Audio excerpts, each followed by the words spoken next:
అయితే మనము పిల్లరా ఆత్మానుసరమైన మనసు మనం జీవించే వారిగా మనం ఉండాలి. ఏ మనసు కలిగి ఉండాలండి? ఆత్మానుసరమైన మనసు. హల్లెలూయా.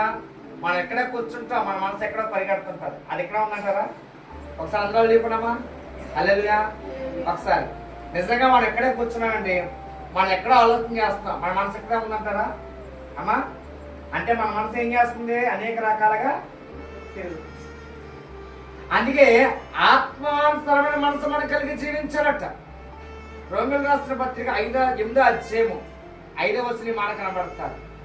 చూడపోయినా ఆత్మానుసరమైన మనసు మనం కలిగిన వారిగా మనం ఉన్నప్పుడు ప్రతి విషయంలో కూడా మనము మేలు పొందుకున్న వారిగా మనం ఉండగలము. ఒకటి, పరలోక సంబంధం మేలు మనం పొందుకున్న వారిగా ఉండగలము.